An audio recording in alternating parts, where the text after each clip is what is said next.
revisiting cold cases and crimes that made a quiet suburban neighborhood in Rowlett. Two little boys were brutally stabbed to death, and their killer was their own mother. This all started in June 1996, and there was a 911 call.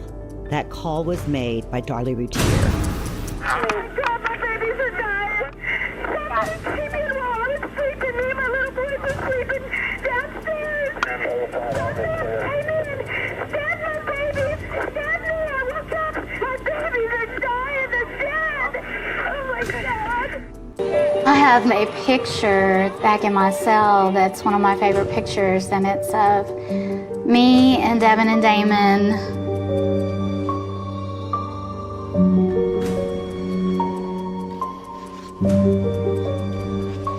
on the beach, building sandcastles.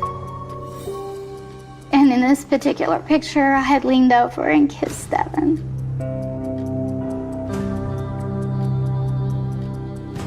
It's a good memory.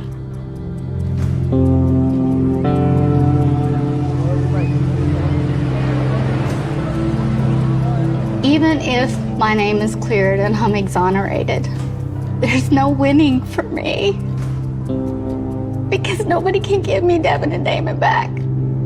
There's a specific kind of silence that exists in the gap between a mother's scream and the moment she realizes no one believes her. Darlie Routier has lived in that silence for 28 years. She's 55 now, sitting in a cell at the Patrick O'Daniel unit in Gatesville, Texas, waiting for the state to inject poison into her veins. The crime? Murdering her two young sons while they slept. The evidence? A 6-minute video of a woman spraying silly string on her children's graves. But here's what keeps me awake. 2 millimeters. That's how close the knife came to severing Darlie's carotid artery. 2 millimeters, the width of a pencil lead, between life and death. And the chief medical examiner testified that no one staging an injury would cut that deep. So we're left with an impossible choice. Believe a grieving mother carved her own throat within millimeters of death to frame an invisible intruder, or believe that 12 jurors watched a birthday party video and convicted an innocent woman of capital murder. We've all felt rage. That particular burning in your chest when someone you love betrays you, when money disappears, when the life you built starts crumbling. For most of us, that rage passes. We breathe. We walk away. We find another solution. But what happens when that rage doesn't pass? What happens when it festers in the darkness of financial ruin and postpartum depression and the weight of maintaining a perfect image that's already shattered? This case exists in that terrifying space between a mother's love and a nation's disgust. And the distance between those two realities? It might be smaller than the 2 millimeters that separated Darlie Routier from certain death. On June 6, 1996 at 2:31 in the morning, a 911 dispatcher received a call that would become one of the most analyzed recordings in American criminal history. What happened in those 5 minutes and 44 seconds would destroy two families, launch a media circus, and force everyone watching to answer a question they never wanted to face.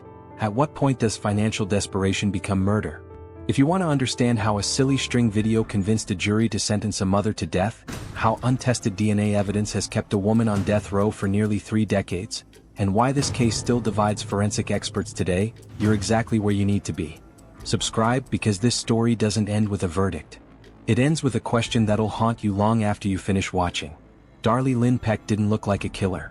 She looked like every other teenage girl working at a Western sizzling restaurant in Lubbock, Texas in 1985.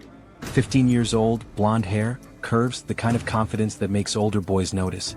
And notice they did. Darren Routier was 17, assistant regional manager, voted most likely to succeed in high school. Quiet, hardworking, mature beyond his years. Their first date was the same night they met. Within 3 years they were married. Darlie was 18. Darren was 20. They had their entire lives stretching out before them like a highway with no speed limit. For a while, everything they touched turned golden. Darren started a company called TestNet that tested electronic components for the booming 90s tech industry. By 1995, TestNet was pulling in $500,000 annually. Darren paid himself a salary of $125,000. They moved to Rowlett, an affluent Dallas suburb, bought a gorgeous 2-story brick home on Eagle Drive, and spent thousands renovating it into their dream house. Darren bought a 1982 Jaguar and a 30-foot cabin cruiser for Lake Ray Hubbard. Darlie got size 36 Triple D breast implants in 1992, wore diamond rings on every finger, maintained long bleached blonde hair and fake nails, filled her closet with designer labels.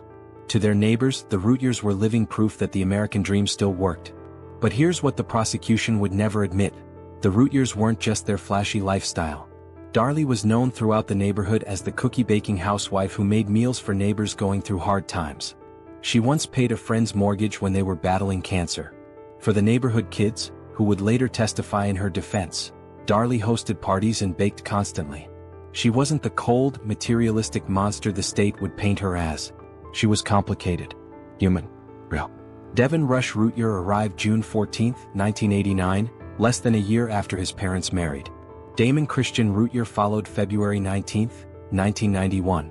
And on October 18, 1995, Drake completed their family.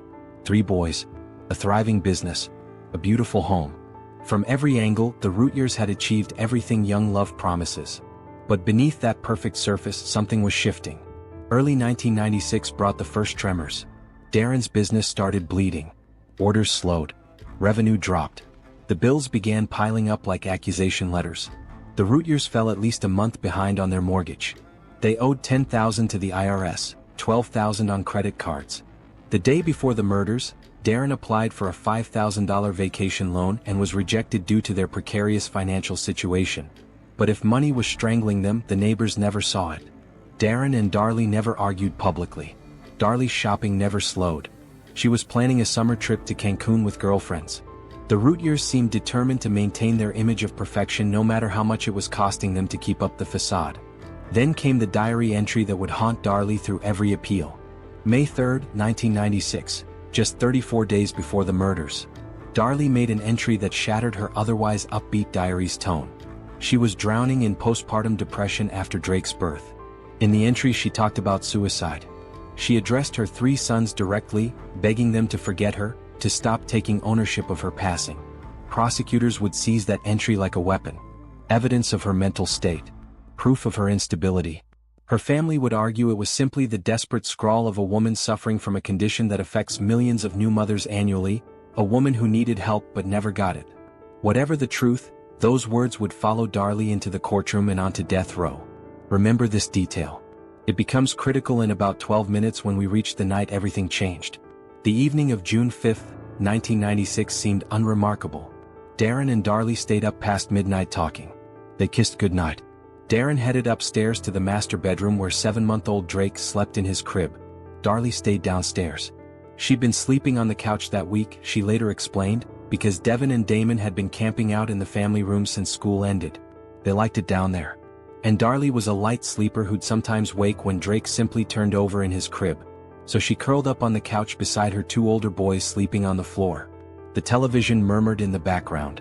The house settled into that particular suburban silence that feels permanent.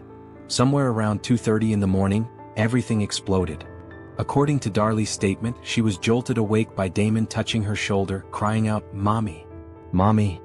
She didn't immediately realize she'd been hurt. In the darkness, she saw a figure, a man, moving through the kitchen toward the garage. She followed him. In the utility room, she saw a knife on the floor. The intruder had apparently dropped it during his escape. She picked it up. Later, she told the 911 dispatcher that she'd touched the knife, that her fingerprints were on it, and she hoped they'd still be able to extract the attacker's prints.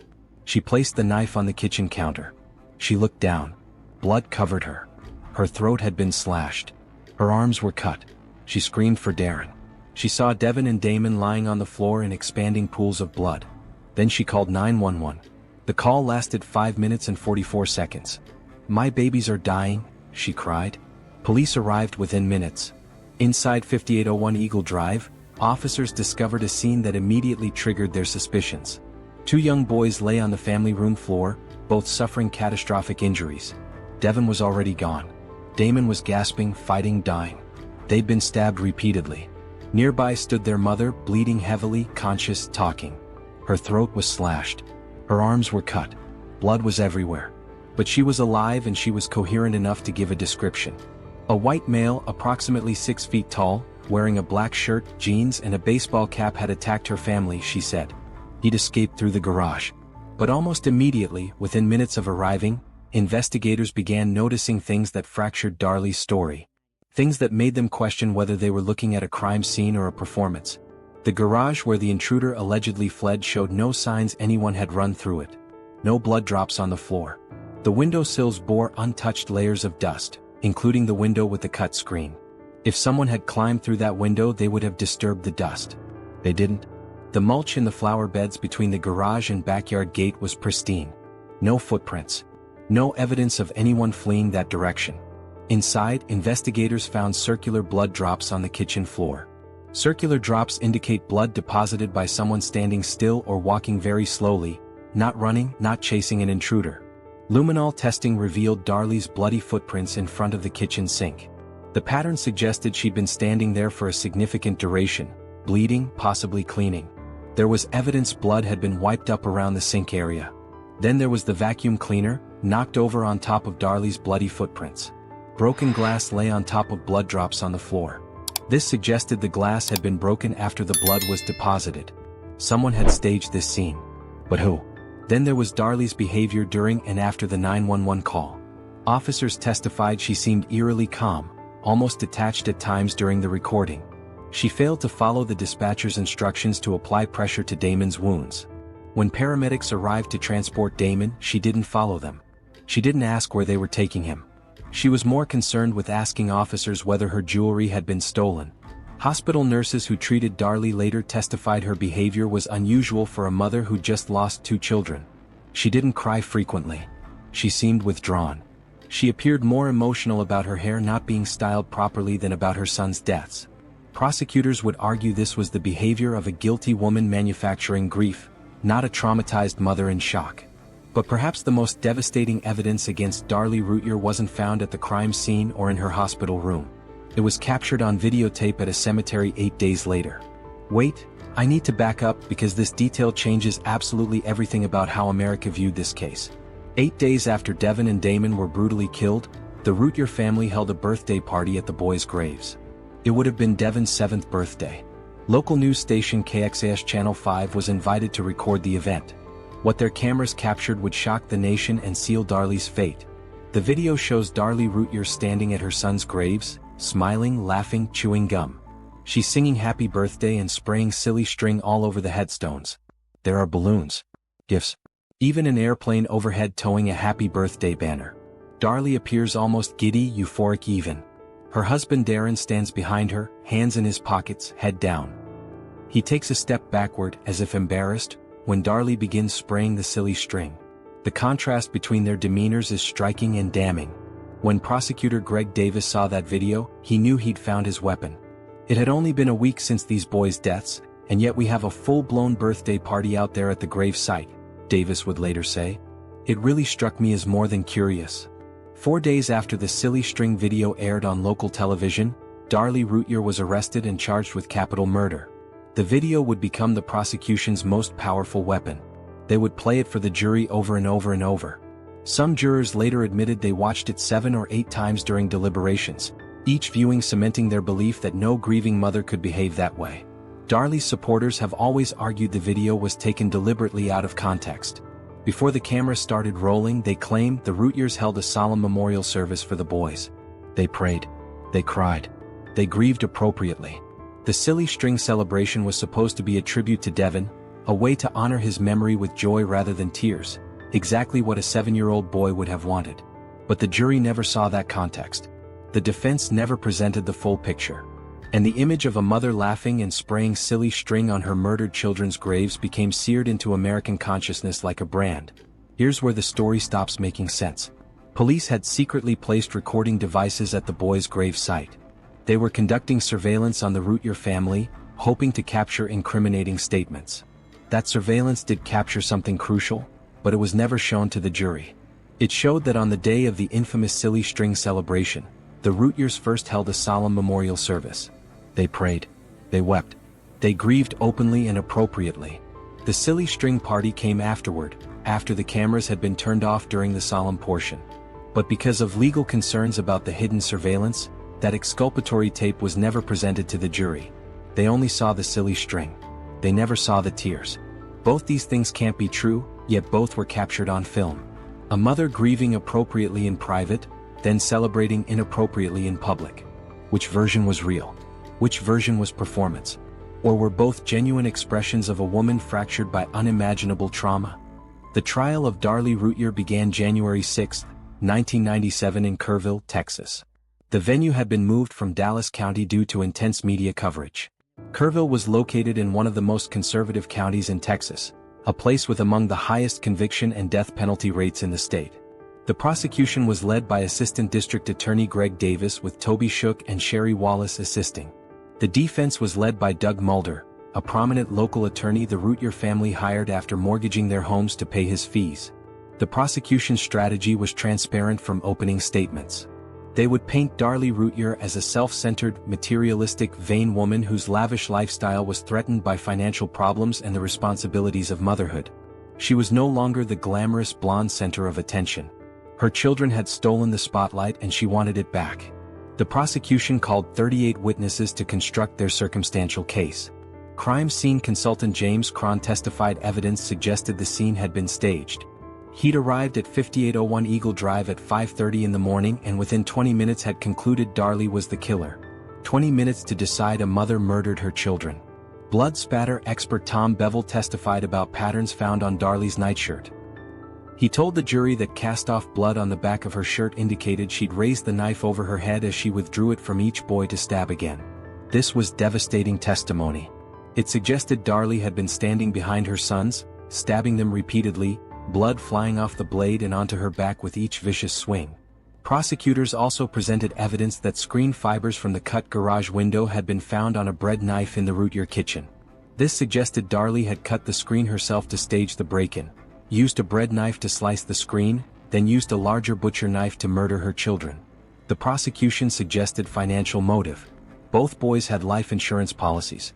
But the defense quickly countered that those policies totaled only $10,000, not even enough to cover funeral expenses which exceeded $14,000.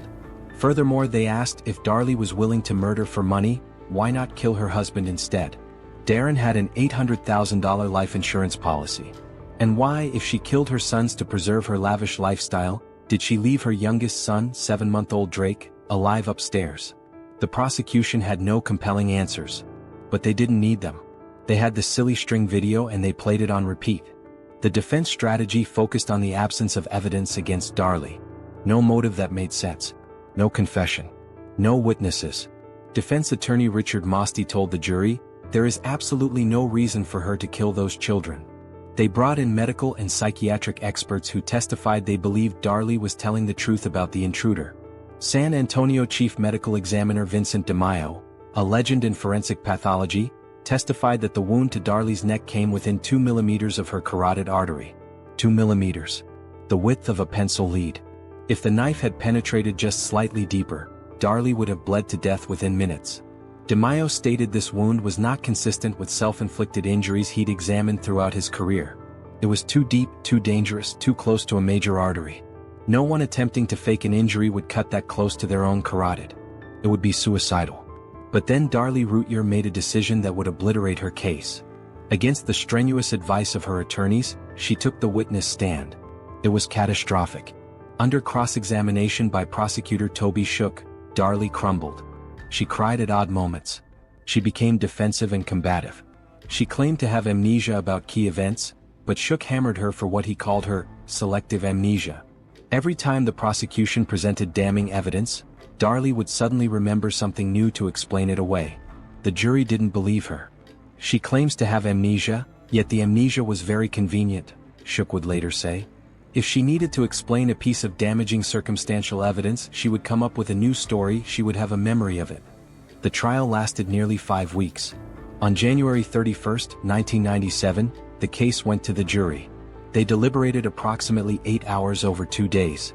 During those deliberations, they watched the silly string video 7 or 8 times. On February 1, 1997, they returned their verdict. Guilty of capital murder. 3 days later, February 4th, the jury sentenced Darlie Routier to death by lethal injection. She became one of only a handful of women on death row in America. Darlie's mother, Darlie Key, was devastated. They ended up deliberating on the silly string, she would later say. Silly string is not a lethal weapon. But there's another piece of evidence that has haunted investigators for nearly 3 decades. Evidence that doesn't fit neatly into either narrative. Bloody sock. One of Darren Routier's socks was discovered in an alley 75 yards from the house. It contained blood from both Devin and Damon, but none of Darlie's blood. The prosecution argued Darlie had planted the sock to make it appear an intruder had fled the scene. But there's a profound problem with that theory. If Darlie planted that sock, how did she avoid leaving a trail of her own blood? Once her throat was cut, she lost massive amounts of blood. There should have been blood on the back patio, on the back fence, in the alley leading to where the sock was found. There was none. No blood anywhere outside the house except on that sock 75 yards away. Then there's the timeline, and this is where the prosecution's theory starts collapsing under scrutiny. According to the medical examiner, Damon could not have survived longer than 9 minutes after being stabbed, probably no more than 6 minutes. Darlie was on the phone with 911 for 5 minutes and 44 seconds. A police officer arrived just as the call was ending and was with Darlie for at least another minute before paramedics arrived. Damon was still alive when they got there. If you do the math, Darlie had approximately 2 minutes, perhaps less, to stab both her sons, head to the garage, cut the screen, climb through the window, jump the back fence or navigate through the gate, run barefoot for 75 yards down a dark alley, drop the bloody sock, run 75 yards back, climb back into the house, stab herself in the throat within 2 millimeters of her carotid artery, cut her arms, clean up blood around the sink, stage the vacuum cleaner and broken glass, and then call 911. 2 minutes. Is that physically possible? More importantly, is that psychologically plausible? The appeals began almost immediately after conviction. Darlie's appellate attorneys discovered that court reporter Sandra Halsey had made more than 30,000 errors in the trial transcript. 30,000 words were missing, garbled, or incorrectly recorded. Testimony was mangled. Entire exchanges were documented inaccurately. But the appeals courts ruled the errors weren't significant enough to warrant a new trial. The defense also argued Darlie's trial attorney, Doug Mulder, had a conflict of interest because he'd previously represented her husband Darren in an unrelated gag order hearing. This too was denied. In 2008, a court ordered DNA testing on key evidence: the bloody sock, the nightshirt, fingerprints found at the scene. But the testing has been plagued by bureaucratic delays that seem almost deliberate. In 2017, prosecutors discovered that materials supposed to have been transported to the Department of Public Safety for testing had never been transported. They'd sat in storage for years untested, while Darlie waited on death row. In 2018, the Texas Court of Criminal Appeals sent the case back to the trial court for review of DNA evidence and other claims. In 2021, a judge ordered additional DNA testing on the sock and other items. In February 2024, a judge signed off on testing of the sock, ordering samples be sent to the Center for Human Identification within 30 days. As of today, January 2026, the results are still pending. Darlie Routier has been waiting for DNA results for 16 years. The testing that could prove her innocence or confirm her guilt remains incomplete, trapped in a bureaucratic maze while a woman sits on death row. There are other pieces of evidence that continue to trouble investigators and cast doubt on the prosecution's narrative. A bloody fingerprint was found on a coffee table at the crime scene. In 2002, testing determined it did not belong to anyone in the Routier family. Who left that print? An intruder? A police officer? Someone else entirely? The print remains unidentified. A fingerprint was also discovered on the garage windowsill where the intruder allegedly entered. It too didn't match anyone in the family. Fingerprint expert Glenn Langenbug would later testify he could not rule out Darlie Routier's right ring finger as the source of the print, but he also couldn't confirm it was hers. These unidentified prints remain unexplained nearly 3 decades later. Then there's one more piece of evidence that's never been fully explored, evidence that suggests an alternative theory prosecutors never wanted to pursue. In the spring of 1996, just months before the murders, Darren Routier approached his father-in-law about an insurance scam. He wanted to find someone to break into their home and fake a burglary so he could collect insurance money to alleviate their mounting financial pressures. He later admitted to investigators it was possible he'd discussed this plan with others as well, including people connected to car theft rings in the Dallas area. Did someone take that plan too far? Did Darren's insurance scam lead to a real break-in that went catastrophically wrong? Was Darlie telling the truth about an intruder because there actually was an intruder, just not the random stranger she assumed, but rather someone connected to her husband's scheme who panicked when the family didn't stay asleep as planned? This theory has never been fully investigated. Darlie Routier has maintained her innocence for 28 years. In 2018, ABC aired a documentary series called The Last Defense that examined her case in detail. In it, Darlie spoke about the silly string video that had inflicted so much damage at trial. "Devin wanted to be 7, she said, her voice breaking. "I did the only thing I knew to do to honor him and give him all his wishes because he wasn't here anymore. But how do you know what you're going to do when you lose 2 children? How do you know how you're going to act?" Her ex-husband Darren, who divorced Darlie in 2011 but continues to believe unwaveringly in her innocence, also appeared in the documentary. "It's not too late," he said, "because Darlie's not dead. He has her image and the images of their 3 sons tattooed on his arm, a permanent reminder of everything he lost." The case of Darlie Routier raises questions that have no comfortable answers, questions that force us to confront our own capacity for rushed judgment and our hunger for simple narratives in complex tragedies. Did a suburban mother stab her 2 young sons to death while they slept, then slash her own throat within millimeters of a major artery to cover up the crime? Or was she the victim of a botched home invasion, a rush to judgment by police, and a trial infected by media sensationalism and a 6-minute video clip stripped of all context? The silly string video showed a woman laughing at her children's graves, but it didn't show the tears that came before. The blood evidence suggested she staged the crime scene, but it couldn't explain how she planted a sock 75 yards away in under 2 minutes without leaving a trail of her own blood. The prosecution claimed she murdered her sons for $10,000 in insurance money, but the policies wouldn't have covered the funeral costs. And the DNA evidence that could answer these questions definitively? It sits untested in a laboratory somewhere in Texas, waiting. As of today, Darlie Routier remains on death row at the Patrick O'Daniel unit in Gatesville, Texas. She's 55 years old. She hasn't touched or hugged her surviving son Drake since her conviction in 1997. He was 7 months old when his brothers were murdered. He's now 30 years old. He grew up visiting his mother through bulletproof glass, speaking to her through phones, separated by barriers that prevented any physical contact. Drake lives in Texas with his father. Darren has remarried but continues to advocate tirelessly for Darlie's release. No execution date has been set. The DNA testing continues at a glacial pace. And Darlie Routier waits. She's been waiting for nearly 3 decades, living in that specific kind of silence that exists in the gap between a mother's scream and the moment she realizes no one believes her. Her mother, Darlie Key, visits regularly.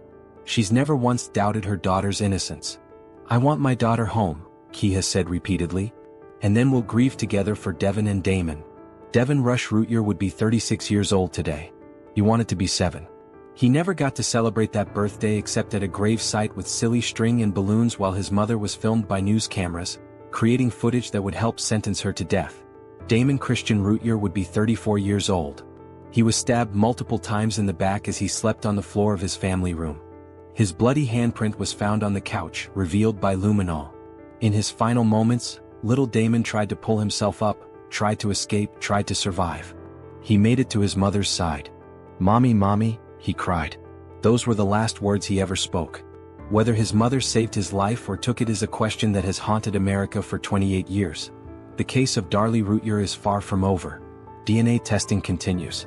Legal motions are being filed constantly. Legal battles rage on multiple fronts. A 16-year-old true crime blogger from Rockwall recently took the Dallas District Attorney's office to court, demanding access to evidence from the original trial. He wants to see what the jury saw. He wants to understand how they convicted her on circumstantial evidence and a silly string video. There are still questions to be answered, still evidence to be tested, still a woman on death row maintaining her innocence with unwavering consistency. Did Darlie Routier murder her 2 sons in cold blood, then stage an elaborate crime scene to cover her tracks? Or did an unknown intruder, possibly connected to her husband's insurance scheme, enter her home that night, slaughter 2 innocent children, and leave a mother to take the blame for nearly 3 decades?